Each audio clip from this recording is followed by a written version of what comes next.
ലോകകപ്പിന് മുമ്പായി നടക്കുന്ന സൗഹൃദ മത്സരങ്ങൾ. ഇത് യുദ്ധത്തിന് പുറപ്പെടാനിരിക്കെ ആയുധങ്ങളുടെ മൂർച്ച പരിശോധിക്കുന്ന കളരിയാണ്. കേവലം ജയപരാജയങ്ങൾക്കൊപ്പുറം തങ്ങളുടെ മികച്ച തന്ത്രങ്ങളും കളിക്കാരും ആരൊക്കെയെന്ന് തിരിച്ചറിയാനുള്ള മികച്ചൊരു പരീക്ഷണശാല.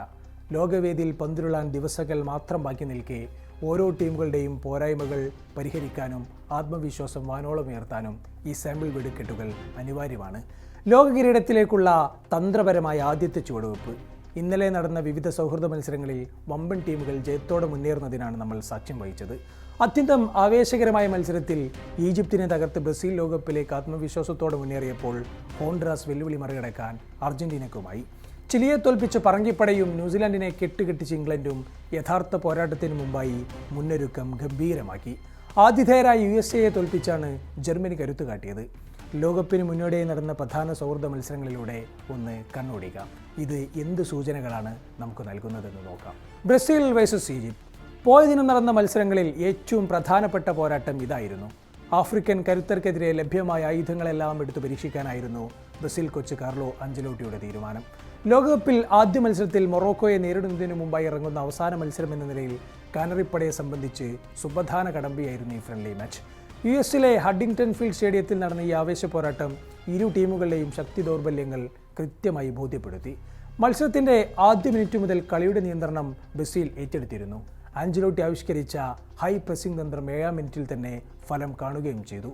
ഈജിപ്ഷ്യൻ താരത്തിൻ്റെ അബദ്ധം മുതലെടുത്ത് ബ്രൂണോ ഗിമറായസാണ് ആദ്യ വെടിപൊട്ടിച്ചത്. എന്നാൽ ബ്രസീൽ ആരാധകരുടെ ഗോൾ ആഘോഷത്തിന് അധികം ആയുസ്സുണ്ടായിരുന്നില്ല. 11-ാം മിനിറ്റിൽ മുസ്തഫ സീക്കയിലൂടെ ഈജിപ്ത് സമനില പിടിച്ചു.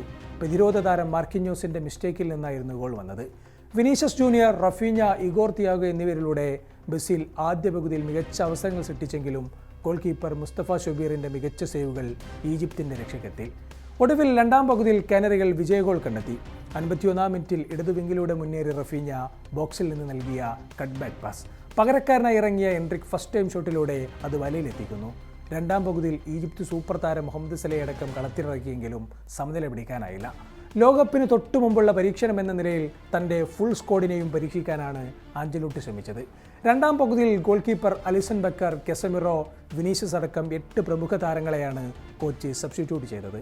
വിജയം സ്വന്തമാക്കാനായെങ്കിലും പ്രതിരോധത്തിലടക്കം ബ്രസീലിന് പ്രശ്നങ്ങൾ ഏറെ പരിഹരിക്കാനുണ്ടെന്ന് വ്യക്തമാക്കുന്നതായിരുന്നു ഈ മത്സരം. റൈറ്റ് ബാക്ക് വെസ്ലിക്കേറ്റ പരിക്കും കാനറികൾക്ക് ആശങ്കയായി മാറിയിട്ടുണ്ട്. കണങ്കാലിലെ പരിക്കിനെ തുടർന്ന് നെയ്മർ കളിക്കില്ലെന്ന് നേരത്തെ കോച്ച് വ്യക്തമാക്കിയിരുന്നു.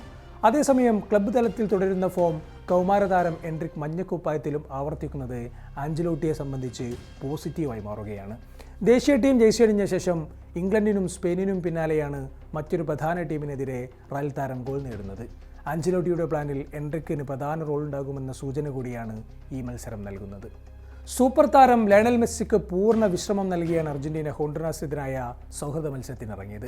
വേൾഡ് കപ്പിന് മുമ്പ് ടീമിൻ്റെ ടാക്ടിക്കൽ ഘടന പരീക്ഷിക്കാനും സ്ക്വാഡിൻ്റെ ഡെപ്ത് അളക്കാനും ഈ ഫ്രണ്ട്ലി മാച്ചിനെ കൃത്യമായി ഉപയോഗിക്കുന്ന ലയണൽ സ്കലോണിയാണ് കണ്ടത്. മെസ്സിയുടെ അഭാവത്തിൽ ലൗതാരോ മാർട്ടിനസിനായിരുന്നു അറ്റാക്കിംഗ് ചുമതല. മെസ്സി കളിക്കുമ്പോൾ ഉണ്ടാകുന്ന ഫ്രീ റോളിംഗ് ശൈലിക്ക് പകരം ലൗതാരോയോ പ്രോപ്പർ സെൻറ്റർ ഫോർവേഡായാണ് സ്കലോണി ഇന്നലെ വിന്യസിച്ചത്. 37-ാം മിനിറ്റിൽ ലഭിച്ച പെനൽറ്റി ലക്ഷ്യത്തിലെത്തിച്ച് ലൗതാരോ ടീമിനായി നിർണായക ലീഡും നേടിക്കൊടുത്തു. പരിശീലകൻ സ്കലോണിയുടെ ടാക്ടിക്കൽ ബ്രില്യൻസ് വ്യക്തമാക്കുന്നതായിരുന്നു അർജന്റീനയുടെ രണ്ടാം ഗോൾ. ലോക ചാമ്പ്യന്മാരുടെ മികച്ചൊരു ലിങ്കപ്പ് പ്ലേ.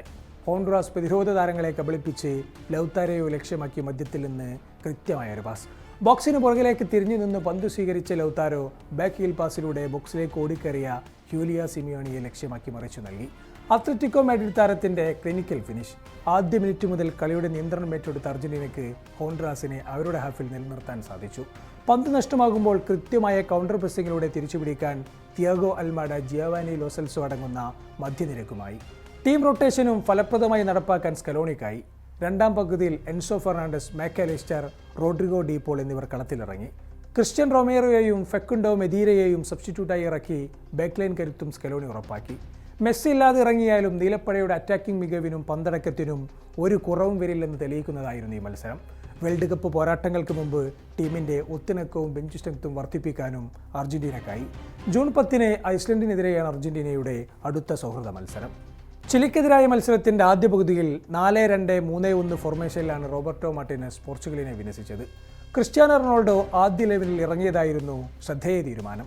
റൂബൻ ഡയസും യുവതാരം റെനാറ്റോ വെയ്ഗയും സെൻട്രൽ ഡിഫൻസിലും സാമുവൽ കോസ്റ്റയും ബെർണാഡോ സിൽവയും മിഡ്ഫീൽഡ് ഡബിൾ പിയറ്റുമായാണ് അണിനിരന്നത്. ആദ്യ പകുതിയിൽ പൂർണ്ണമായും പറങ്കിപ്പഴയുടെ ആധിപത്യമായിരുന്നു കളത്തിൽ കണ്ടത്. ഒരു ഷോട്ട് പോലും ഉതിർക്കാൻ ചിലി മുന്നേറ്റത്തിനായില്ല. ബ്രൂണോ ഫെർണാണ്ടസ് പ്ലേമേക്കർ റോളിൽ കളം നിറഞ്ഞു. റൊണാൾഡോയും റാഫേൽ ലിവായും കോൺസെസാവോയും നിരന്തരം ചിലി ബോക്സിലേക്ക് മുന്നേറി. മത്സരത്തിൽ റോണോ ഗോൾ നേടിയെങ്കിലും ഓഫ് സൈഡിൽ കുരുങ്ങിയത് ആരാധകർക്ക് നിരാശയായി. ആദ്യ പകുതിയുടെ ഇഞ്ചുറി ടൈമിൽ കയ്യാങ്കളിയിൽ ഏർപ്പെട്ട പോർച്ചുഗലിൻ്റെ റാഫേൽ ലിവായയും ചിലിയുടെ ഇവാൻ റോമനും ചുവപ്പ് കാർഡ് കണ്ട് പുറത്തായതോടെ കളി മാറിമറിഞ്ഞു. രണ്ടാം പകുതിയിൽ ഇരു ടീമുകളും 10 പേരായിട്ടാണ് കളിച്ചത്. രണ്ടാം പകുതിയിൽ ക്രിസ്ത്യാനോയ്ക്ക് പകരം ഗുവേഡസ് മാർട്ടിനസ് കളത്തിലിറങ്ങി. ഇതോടൊപ്പം പെട്രോനെറ്റോ, ഡാലോ, റൂബൻ നെവ്സ് എന്നിവരും സബ്സ്റ്റിറ്റ്യൂട്ടായി എത്തി. റോണോക്ക് പകരമിറങ്ങിയ ഗുവേഡ്സ് പോർച്ചുഗലിനായി നിർണായക ലീഡുമെടുത്തു. മികച്ച ഫോമിൽ കളിക്കുന്ന ബ്രൂണോ ഫെർണാണ്ടസിന്റെ ബൂട്ടിൽ നിന്നാണ് രണ്ടാം ഗോൾ വന്നത്. 75-ാം മിനിറ്റിൽ റൂബൻ നെവസിന്റെ പാസിൽ നിന്ന് ബോക്സിന് പുറത്തു നിന്നൊരു തകർപ്പൻ കേളിംഗ് ഷൂട്ടിലൂടെയായിരുന്നു യുണൈറ്റഡ് താരം വലകുലുക്കിയത്.